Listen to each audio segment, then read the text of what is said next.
Yesus, Yesus, Yesus. Saat ini Tuhan, aku datang kepadamu. Aku memandang salib-Mu. Dalam penderitaanmu, kuatkanlah aku. Aku yang lelah, letih dengan segala keadaanku ini. Tuhan Yesus, biarlah salib ini boleh aku panggul sampai akhir. Beri aku kekuatan baru, beri semangat untuk kakiku melangkah lagi. Biarlah aku menyelesaikan semua tugas-tugas ini Tuhan, dalam suka dan duka kehidupanku. Biarlah Engkau yang menjadi kekuatanku, sebab Engkau andalanku.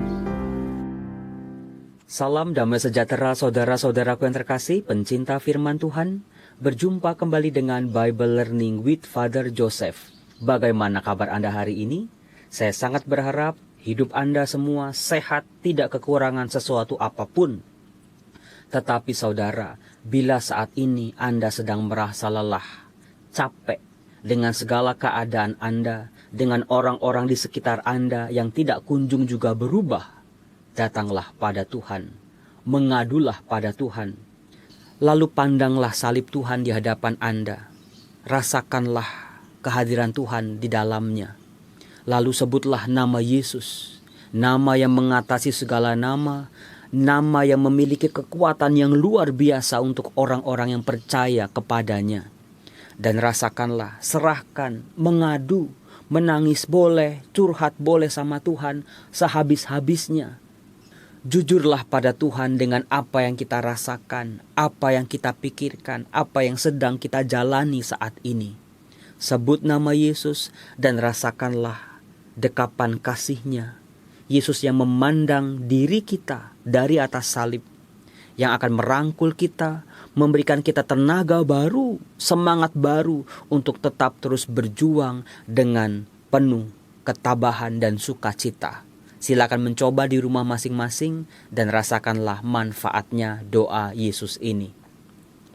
Saudara-saudaraku, dalam video Bible Learning kali ini, saya akan menyampaikan sesuatu yang sederhana, yaitu bagaimana firman Tuhan kadang-kadang berbicara secara lain, berbicara secara istimewa dalam diri para pembacanya. Saya mulai kisah saya dengan begini. Setiap hari Senin, saya misa di Wisma Samadhi sebagai umat, karena yang memimpin misa adalah Romo Aji Prabowo. Saudara-saudaraku, begitu Romo Aji membacakan Injil, dibacakanlah Injil Lukas bab 10 ayat 25 sampai 37, yaitu orang Samaria yang baik hati. Jujur, ketika Injil saya dengarkan, sudah mulai ada dalam pikiran saya, aduh, bikin renungan apa lagi ya?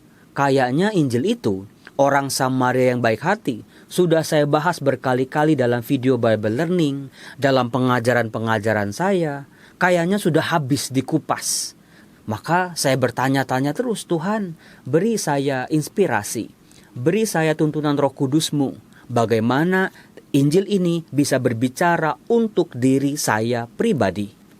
Kemudian setelah Romo Aji membacakan Injil, Romo Aji berkhotbah. Khotbah dari Romo Aji biasanya sangat sederhana, sudah saya tebak, dan betul, khotbahnya pun sangat sederhana. Romo Aji mengatakan kalau orang Samaria itu dibenci oleh orang-orang Yahudi. Nah, di situ malah si orang Samaria itu mampu membantu orang-orang yang tidak sepaham dengan dia, orang-orang yang membenci dia, orang-orang yang dari kelompok dan golongan yang berbeda. Buat saya itu saya sudah tahu. Sampai akhir khotbah saya berpikir, aduh nggak nambah inspirasi apa-apa dalam benak saya. Kemudian setelah misa, menerima komuni kudus, saya berdoa, Tuhan tuntun saya Tuhan, Tuhan tuntun saya. Kemudian saya lanjutkan aktivitas saya seperti biasa. Jam 7 saya makan pagi bersama para frater. Nanti jam 8:30 saya akan mengajar kelas online saya. Kemudian dalam persiapan ngajar ada sesuatu yang harus saya beli di Indomaret. Lalu saya ambil sepeda saya, pakai masker, saya keluar sebentar ke Indomaret. Nah, dalam perjalanan pulang itu, saya melihat seorang bapak duduk di pinggir jalan, bajunya lusuh, dia pakai tas yang juga sama-sama lusuh, kayaknya isinya juga nggak ada apa-apanya tas itu. Bapak ini tampak sangat lapar. Saya lewatin pertama-tama bapak tadi karena saya mau mengajar. Kemudian muncul inspirasi dalam diri saya. Yosef, kamu sudah mengerti Injil tentang orang Samaria yang baik hati.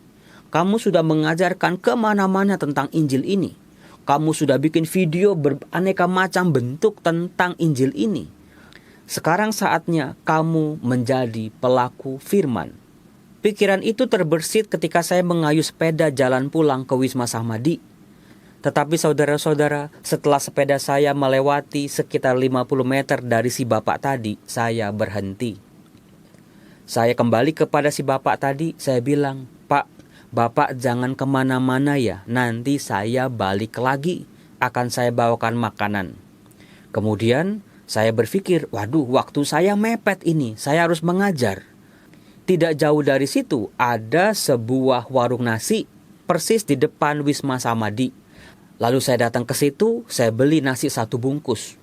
Ibunya tanya, kok tumben Romo beli di sini? Saya bilang, untuk bapak yang belakang itu Bu, kasihan kayaknya belum makan. Lalu ibunya tanya, isinya apa nasinya? Saya bilang campur-campur aja, apa aja Bu. Kemudian dibungkus, saya bayar dengan uang 50.000. Karena masih pagi, si ibu bilang, Romo, kembaliannya recehan boleh? Oh boleh Bu. Lalu saya diberi oleh si ibu uang 40.000. Saya ambil, saya kembali ke si bapak tadi, saya kasih nasinya, Pak ini untuk makan. Reaksi si bapak tadi ketika menerima nasi dari saya, dia hanya berkata Alhamdulillah. Langsung dia berkata minumnya mana? Saya juga lupa, ternyata dia juga tidak punya minum. Lalu dengan entengnya saya kasih uang kembalian tadi, Pak ini untuk beli minum. Nah lalu saya pulang cepat-cepat mau mengajar. Dalam perjalanan pulang naik sepeda, saya berpikir lagi, dengan pakaian seperti itu yang compang-camping, mana bisa dia masuk ke Indomaret ataupun Alfamaret untuk beli minum. Lalu saya ingat di Samadi ada sebuah kulkas isinya itu minuman aneka macam. Saya cepat-cepat saya ambil, langsung saya kembali ke si bapak. Si bapaknya kaget sekali lagi. Saya bilang, Pak ini untuk minumnya Pak, tadi ketinggalan. Apa yang terjadi? Bapak itu tersenyum. Dia merasa mungkin aneh. Ini ada orang bantu dia bolak-balik. Demikian juga dengan si ibu penjual nasi di depan Wisma Samadi. Dia sampai bertanya kepada saya, Romo kok bolak-balik terus? Emang kenapa? Lalu saya bilang, airnya kurang Bu. Lalu si ibu itu pun tersenyum. Saudara-saudara, langsung saya pulang, saya persiapan pengajaran saya. Di situ saya merenungkan, apa yang saya buat itu masih jauh dari apa yang dibuat oleh orang Samaria yang diceritakan dalam Injil Lukas. Tapi saudara-saudara, ada sebuah sukacita, ada sebuah kegembiraan dalam diri saya, dalam pikiran saya, dalam seluruh aktivitas saya selanjutnya. Betapa ternyata firman Tuhan yang sederhana, firman Tuhan yang pernah saya baca berkali-kali ini, ternyata berbicara secara berbeda kepada saya hari ini.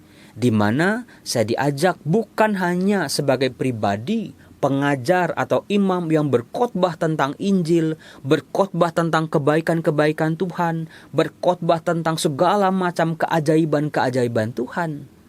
Tetapi kali ini, secara langsung firman berbicara kepada saya untuk menjadi seorang pelaku firman. Saudara-saudara, itulah sharing saya bagaimana Tuhan memanggil kita. Tuhan mengetuk pintu hati kita. Tuhan menggunakan tangan kita, kebaikan kita untuk membantu orang lain. Supaya apa? Supaya semua orang yang sedang mengalami kesulitan hidup juga merasakan sentuhan kasih Tuhan itu. Tuhan punya 1001 cara untuk bisa mewujudkannya. Itulah kisah saya, bagaimana dengan kisah Anda. Apakah firman Tuhan juga menyentuh hati Anda, mengetuk-ngetuk hati Anda untuk melakukan sesuatu di saat-saat seperti ini? Jangan pikirkan yang mewah-mewah, jangan pikirkan yang besar-besar dulu. Lakukanlah tindakan kasih secara sederhana Dari situlah kekayaan firman Tuhan bisa kita rasakan dan bisa kita hidupi dalam hidup kita. Salam damai sejahtera saudara-saudaraku yang terkasih. Tuhan Yesus memberkati Anda semua. Mari kita hening sejenak. Kita sebut nama Yesus. Yesus, Yesus, Yesus. Datanglah di hatiku saat ini. Tuhan, ajar kami menjadi pelaku-pelaku firman yang menghidupi firman itu dalam kehidupan kami sehari-hari. Beri kami kesehatan yang cukup, rezeki yang cukup, kesempatan yang cukup untuk bisa berbagi kepada sesama kami. Tuhan Yesus berkati kami dalam nama Bapa dan Putra dan Roh Kudus. Amin. Tuhan Yesus memberkati.